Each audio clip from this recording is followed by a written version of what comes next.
Hello viewers, welcome to my channel cute Angelia. আসসালামু আলাইকুম। আশা করি সবাই ভালো আছেন। আজকে বরাবরের মতো আরেকটি নতুন ভিডিও নিয়ে আপনাদের মাঝে হাজির হলাম। বেশ কিছুদিন ধরে কিন্তু খুব গরম করছিল, কিন্তু গতকাল রাত থেকে আবহাওয়াটা এতটা সুন্দর হবে ভাবতে পারিনি। গতকাল রাত থেকে প্রচণ্ড বাতাস, বৃষ্টি, আর এটা হলো আজকের সকাল। আর আজকের সকালটা খুব সুন্দর লাগছে, গরম একদমই নেই। কি সুন্দর করে একটু করে বাতাস হচ্ছে। তবে কালকের বাতাসটা একটু বেশিই বাতাস ছিল, ঘূর্ণিঝড় হওয়ার মতো। কালকের বাতাসে জানালা দরজা একদমই খুলে রাখতে পারিনি, আর আজকে জানালা দরজা খুলে দিয়ে ভীষণ শান্তির বাতাস পাচ্ছে।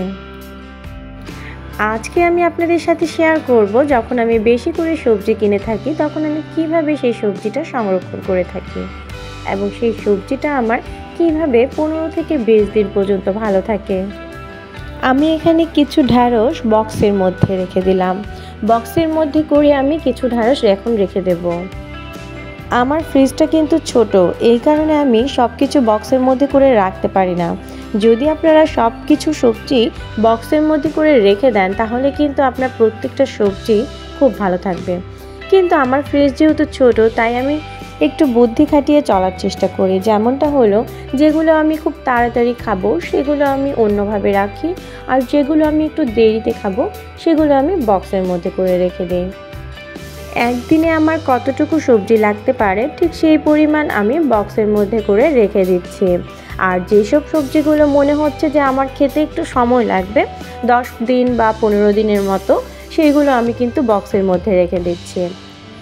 আপনারা যদি দীর্ঘদিন সময় ধরে সবজি খেতে চান তাহলে কিন্তু অবশ্যই আপনাদের পলিথিনের মধ্যে রাখা যাবে না, কারণ পলিথিনের মধ্যে 3 দিন 4 দিন পরে কিন্তু দেখবেন যে একটা পানি ছেড়ে দেয়, আর পানি ছেড়ে দেওয়ার কারণে কিন্তু সবজিটাকে পচিয়ে ফেলে। এই কারণে যদি আপনারা পলিথিনে ব্যবহার করতে চান সমস্যা নেই, তবে সেটা 2-3 দিনের মধ্যেই খেয়ে নিতে লাগবে। আর যদি 2-3 দিনের থেকে বেশি সময় ধরে আপনারা সবজি সংরক্ষণ করতে চান তাহলে অবশ্যই সেই সবজিটা একটা বক্সের মধ্যে করে রেখে দিতে লাগবে।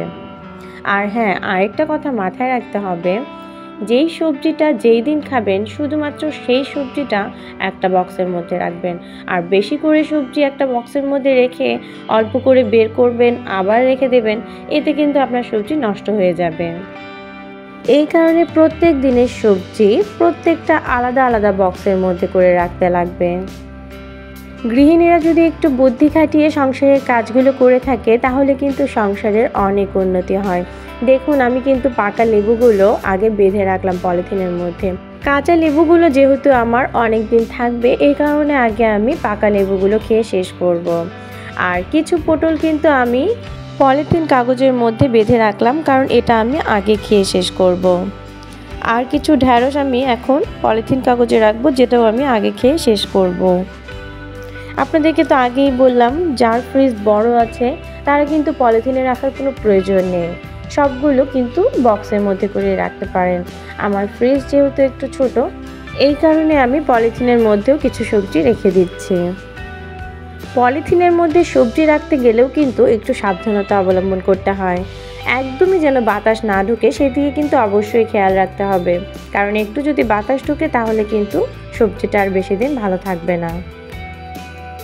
যাদের বাজার একটু দূরে বা বাজার করতে প্রতিদিন সমস্যা হয় তারা কিন্তু এইভাবে করে বেশি করে সবজি কিনে সংরক্ষণ করতে পারেন। জানি সবাই সংরক্ষণ করে থাকেন, কিন্তু সবার পদ্ধতিটা কিন্তু একই হয় না। আমি যে পদ্ধতিতে সংরক্ষণ করে থাকি সেটাই আপনাদের সাথে শেয়ার করলাম। তবে বক্সের এই পদ্ধতিটা কিন্তু আপনারা অ্যাপ্লাই করে দেখতে পারেন, অবশ্যই আপনাদের কাজে লাগবে। আপনারা বাসায় এইভাবে পরীক্ষা করে দেখতে পারেন, কিছু সবজি আপনারা পলিথিনে রেখে দেবেন আর কিছু বক্সে, দেখবেন কোনটা আপনাদের বেশি দিন থাকে। যারা যারা এই পদ্ধতিটা জানতেন না তারা কিন্তু অবশ্যই বাসায় ট্রাই করবেন, আর ট্রাই করে আমাকে অবশ্যই কমেন্টে জানাবেন যে উপকৃত হলেন কি না।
এখন আমি আপনাদেরকে একটা জিনিস দেখাবো, আর সেটা হলো এই বক্সটার মধ্যে আমি কচু শাক রেখেছিলাম।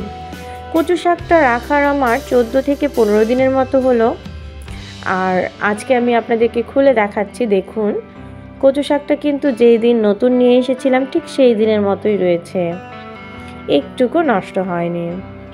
আপনাদেরকে দেখানোর এটাই মানে যে সবজি আমি যে বললাম, সবজিও কিন্তু এইভাবে করে বক্সে রাখলে তারপরে আপনারা খুলে দেখতে পারবেন যে একদম একই রকম রয়েছে। আর এখানে কিছু লাল শাক রয়েছে, এই লাল শাকটা আমি আজকে রান্না করব, এই কারণে আমি পলিথিনের মধ্যেই ভাগ করে রেখে দিয়েছি। যে কোনো শাক কিন্তু নিয়ে আসার পরে আমি সব ভাগ করে রেখে দিই, কারণ যে কোনো কিছু রান্নার জিনিস যদি তৈরি থাকে তাহলে কিন্তু রান্না খুব তাড়াতাড়ি হয়ে যায়। এখন আমি সব কিছু ফ্রিজে আবার রেখে দিচ্ছি। এই যে দেখুন, আপনাদেরকে তো বললামই আমার ফ্রিজটা ছোট, এই কারণেই কিন্তু আমি সবগুলো জিনিস বক্সের মধ্যে রাখতে পারলাম না, নয়তো বা বক্সের মধ্যেই আমি সব কিছু রাখতাম, কারণ বক্সের মধ্যেই সবজি খুব ভালো থাকে।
সবজি রাখে আমার নর্মাল ফ্রিজের একদমই জায়গা শেষ হয়ে গেছে। তারপরও মাঝখানের থাকটা ঠিক রাখলাম, কারণ এখন তো গরমের সময় খাবার দাবার একটুতেই নষ্ট হয়, তাই রান্না করা খাবারগুলো যেন মাঝখানের থাকে রাখতে পারি, এই কারণে মাঝখানের থাকটা ঠিক রাখলাম। আজকের আমার এই ভিডিওটি আপনাদের কাছে কেমন লেগেছে তা কিন্তু কমেন্টে অবশ্যই জানাবেন, আর লাইক করতে একদমই ভুলবেন না। আর যারা নতুন বন্ধু আছেন তারা কিন্তু আমার চ্যানেলটা অবশ্যই সাবস্ক্রাইব করে নেবেন। আজকের মতো আমার ভিডিও এখানেই শেষ করছি। পরবর্তীতে আবার কোনো নতুন ভিডিও নিয়ে আপনাদের মাঝে আবার হাজির হব। খোদা হাফেজ।